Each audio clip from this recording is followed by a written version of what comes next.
Let's ground together a little bit in a spirit of meditation and prayer, and we'll deepen into our service while I share these opening words for this morning. My beloved child, break your heart no longer. Each time you judge yourself, you break your own heart. You stop feeding on the love which is the wellspring of your vitality. The time has come. Your time to live, to celebrate, and to see the goodness that you are. You, my child, are divine. You are pure. You are sublimely free. You are God in disguise, and you're always perfectly safe. Do not fight the dark. Just turn on the light. Let go and breathe into goodness that you are.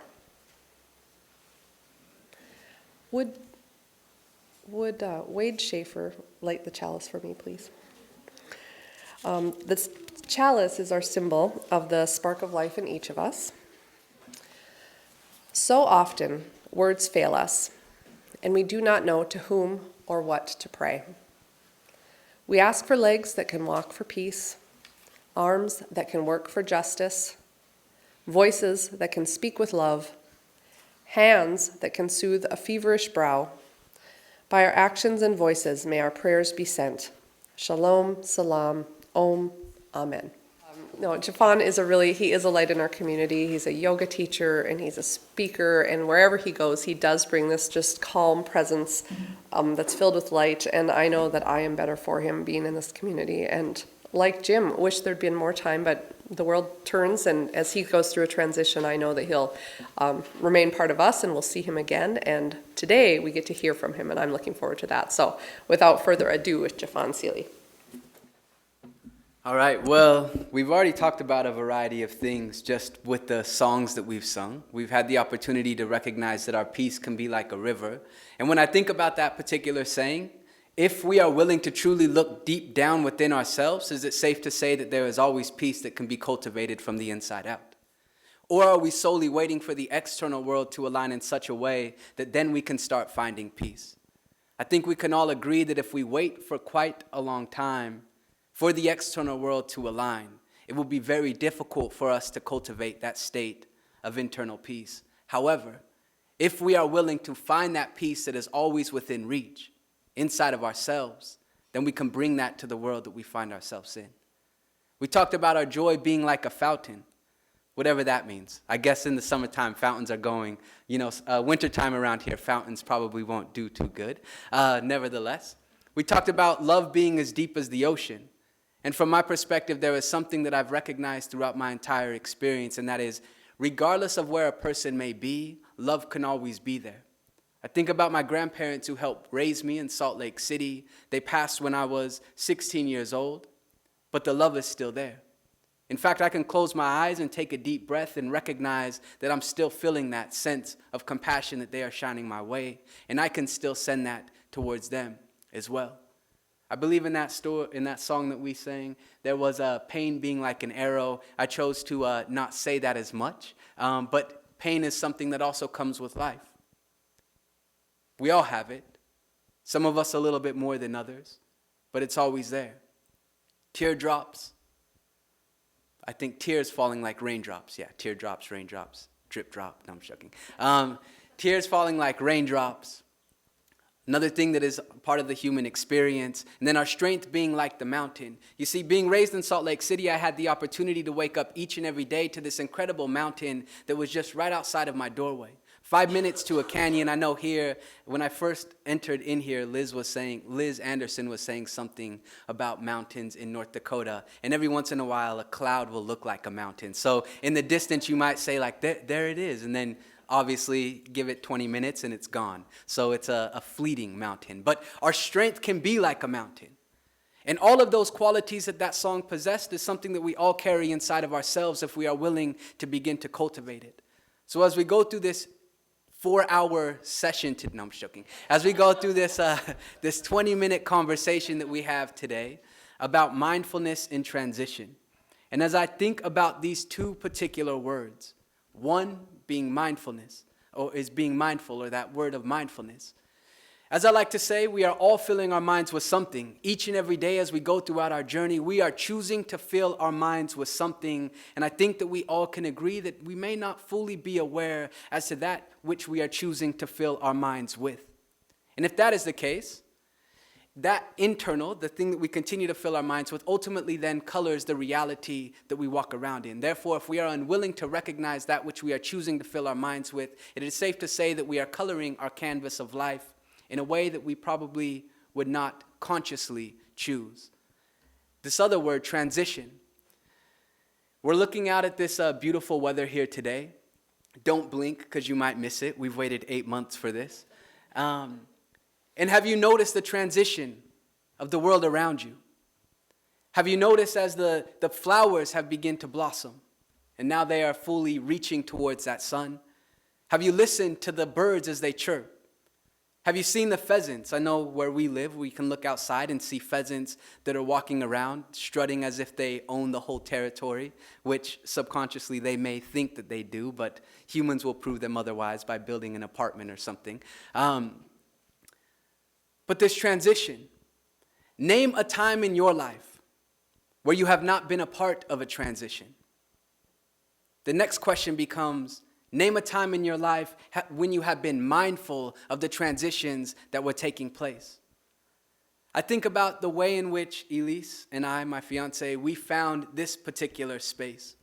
I remember I was coming up here to visit. She just started her residency program. And I was flying into Bismarck, North Dakota, the place everybody wants to go when I travel and speak. They're like, no, I'll be there. Well, I'm like, well, you'll be one of the 10. No, I'm just joking. But I was flying in, and I remember looking outside of the window in the plane thinking, there has to be people. Looking, because when you fly in, depending upon the direction you choose to fly, you will not see a lot of human activity until you get close to the city itself. Well, more like a big town itself. And I landed and walked around and enjoyed. It was beautiful weather. Fortunately, I didn't come in January, or else I probably would not still be standing here. But I did survive 3 winters, so I can take that with me for the rest of my life. However, when we were here, we heard that there was a gathering taking place within this community. A gathering that was focused around individuals who were choosing to stand for some of their particular rights. Something that really aligned with us. Elise is from South Dakota. Her mother is Lakota. And so we chose to come and be a part of this gathering. And when we entered into this particular space, the love, the compassion, the friendship, just the kindness that began to shine from individuals really stuck with us. And we began to ask ourselves, well, maybe I began to ask myself, is this a place where we could lay our roots down, where we could begin to be a part of a community in such a way that we feel as if this is actually home? And I would just like to say that in our transition, this was a space that allowed us to transition even more abundantly, even more compassionately, even more positively. And some of you in this room were a part of that gathering when we first entered in. And though we didn't know each other in that particular time, we've been able to develop those relationships as time has continued forward. And it's important for me to state this. The people who you have the opportunity to interact with, you never know the way in which your light, your kindness, your positivity, and your peace may impact them. You never know the words that you choose to say may really seep within the minds and hearts of an individual and help them through a difficult time. As I reflect back during Salt Lake, I had a very unique upbringing, which I've shared with this congregation a handful of times, and I see some familiar faces, so forgive me if I am repeating myself. My mother was adopted from Scotland, and when I say I'm from Salt Lake City, usually the next question, which you all can utter right now if you would like, is? Yeah, no. Growing up I was, however, I no longer am, but I still do have a little sister who practices the Mormon religion, and I've learned in my journey that it is not my responsibility to run around and tell other people that the path that they are traveling is wrong. As I do deep reflection in my life, I recognize that all paths that we are walking are ultimately leading the same way, and from a very deep perspective, we are all awakened by the same essence of life. That is from my perspective. Growing up in Salt Lake, my mom was adopted from Scotland, my father African American. At a young age, my parents split, a transition that before I knew what transitions even were, something that happens with a lot of people. When I got to about 9 years old, I began to witness things that most kids shouldn't have to see, and that is my mother, the one who was our guiding light for my sisters and I, ultimately falling victim to her own, for lack of better words, mental chatter, falling into addiction, abusive relationships, and failing to see the light that my sisters and I would always see within her. And because of that brought my sisters and I to spend time with our grandparents in this fairly nice area of Salt Lake City. And in this particular area of Salt Lake City, everybody had a mother and father at home. Everybody was fairly well-to-do. And here my sisters and I were surviving or being supported by my grandparents' very small Social Security check. I think it was $1,500 a month. And when we went into schools, people would point at us and make fun of us because our clothes did not match the clothes that they thought children should be wearing. On top of this, when I got to middle school, I began to recognize that the tint of my skin did not match and mirror the community that I was a part of. And suddenly, I was being placed in these small boxes of limitation. These small boxes of limitation that teachers would put me in. That people from my community would put me in. That I would walk into a Sunday school classroom and there would be a derogatory racist statement written on the chalkboard for me and my sister to see that was directed solely at us. And I share all of this not so you can say, oh, poor Jeffon. This is something that many individuals go through. And this is why I'm saying you never know the way that your light may help impact the light or the life of another individual. I remember there was one particular high school teacher who decided to take some time out of his day to help me on my journey. Just to provide me with a space to communicate, to talk, to share my perspectives, and also to help me recognize that I do not have to fit within the opinions of another person. And many of these things that all of us go through, things that are behind the scene, things that are within us that we do not share with other people, tend to help create the way we see ourselves, and the way that we see ourselves within tends to dictate how the external world will respond to us. So here I was, barely able to graduate from high school because I thought that life was just hopeless. I thought, why would I even try when people don't see any worth or value within me? Then transitioning into this particular space in America of Seattle, where I was able to reunite with my dad and go to college. And suddenly I walked into my first college classroom and I saw this particular teacher, and she just took time as well. She helped me by just simply saying, you know, Jeffon, if you apply yourself, great things are possible. And that is maybe a lesson that all of us could embrace. How are you choosing to apply the life, the energy, the time that you have been given? If you look back at this past week, we're already 6 months into this year. How have you been using your time and energy? How have you been using your mental space? What have you been filling your mind with? Have you been dedicating yourself toward your highest and best, or have you just been settling for average and mediocrity, or the things that you've been doing for the past 3 years, 4 years, 5 years, the past few decades? How are we choosing to use our time and energy? For many of us, I dare to say that we have been using it in ways where we can assist other people as they continue down their particular pathway. And I'm just here to encourage you, as we continue through this transition, all of us are transitioning. As we continue, let's just be mindful of what we are transitioning into. When you ask yourself that, what are you moving into? Are you aware of what you are moving into? Or did you just wake up today, it's Sunday, what are we going to do? We're going to go do this. Tomorrow's Monday, let me get everything that I can get done this weekend, and then I'm going to continue back on the same hamster wheel. And I've been really thinking about that particular word of legendary, and I'm sharing this just because I think that it's appropriate.